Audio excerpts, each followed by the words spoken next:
Back in 1970, four guys decided to start a company by the name of POS Professional Office Services.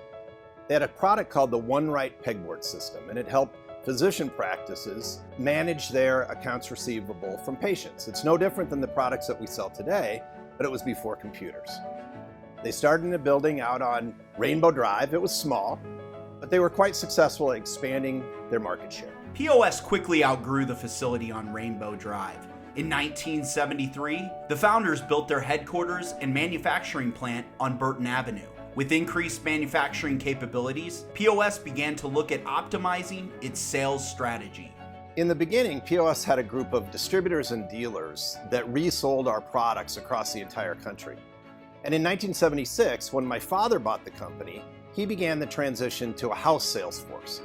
The house sales force allowed us to make sure that we had consistency in how we promoted our products in all of our marketplaces. POS continued to grow the pegboard product line, releasing an add-on product called POS Claim, which quickly became a huge seller.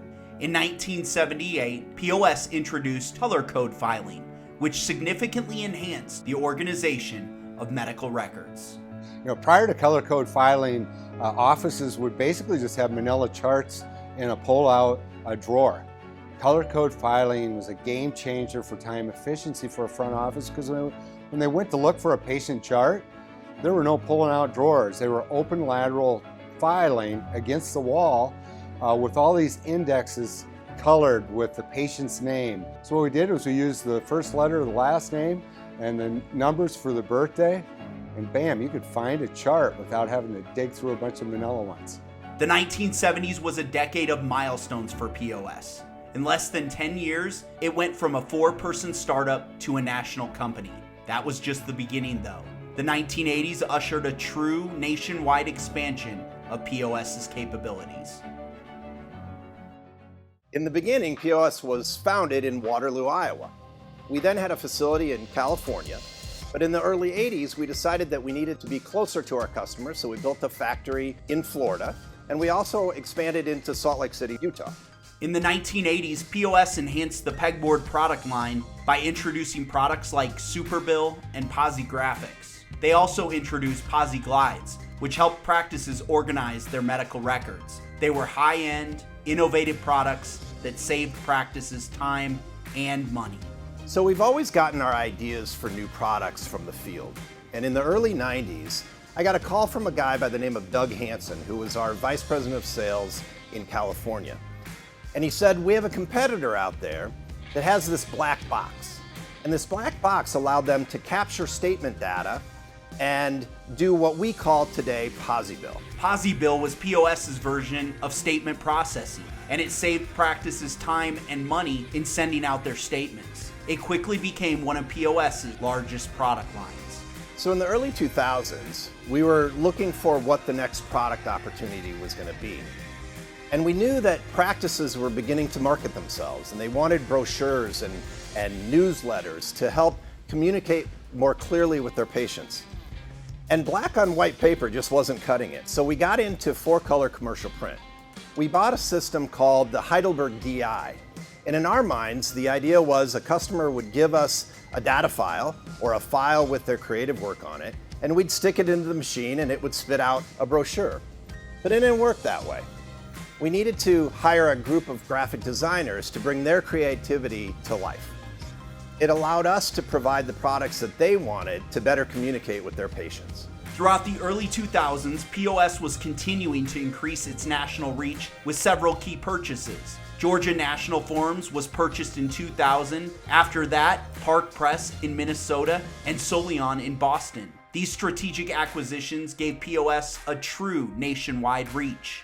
By 2010, POS had experienced 40 years of continuous growth. Innovative products like POS Bill and 4-Color elevated POS to a premier healthcare communication company. So in 2010, we began to realize that the market was shifting away from just the paper statement being the core product of POS Bill. We realized that people wanted to start receiving the bill electronically and pay their bill online. So we ventured out to find a way to do that, and we found a company by the name of Cryptic in Portland, Oregon. They were a partner who was reselling our paper statement, but they had an online bill pay product. POS partnered with Cryptic to offer an online bill pay solution that helped practices collect patient-owed balances. Meanwhile, in 2013, they launched POS Messaging, a patient communication platform to send important messages to patients via text, voice, and email. So POS Messaging was our effort to keep up with the changing world of communication. Before that point, it was paper, it was mail. Now the world's living in a phone, and POS had to be there with it. In 2013, we had an opportunity to buy a company in Pittsburgh. That gave us the ability to print digital color, something we'd been talking about for quite some time. It took us away from traditional offset printing into commercial print digital printing. Digital printing allowed POS the ability to offer short-run print jobs along with higher quality work. POS then purchased Cryptic in 2015 to bring their online bill pay solution completely in-house. In 2019, POS launched Online Reputation Management. So ORM is a key communication vehicle to get feedback from patients. POS ended the decade by building a new facility in Utah to increase its production along with digital printing capabilities in both Florida and Iowa. A new 40-inch 4-color press was also installed in the Iowa facility to keep up with the growing demand for high-quality print. POS also purchased a digital inkjet printer, which increases the ability to be nimble, adaptive, and have intelligent manufacturing in its white paper factory. At the end of 2019, POS closed on the acquisition of Palmer, a creative printing and marketing company in Waite Park, Minnesota. Palmer provides marketing strategy, creative art design, and print campaigns to nonprofit, creative sewing, and business industries. From an EPS perspective, POS is launching Text to Pay, giving patients the ability to pay their healthcare bills via text message. This will be a great addition to the patient payment services platform. We've come a long ways over the 50 years that we've been in business. We started off as a pegboard accounting system company, and today we're selling to over 30,000 practices nationwide. I've been with this company 30 years, and I just want to thank all of you for the hard work and dedication and loyalty to POS. Without all of you, this would never have happened. POS's history of success is largely due to the talent and dedication of its employees.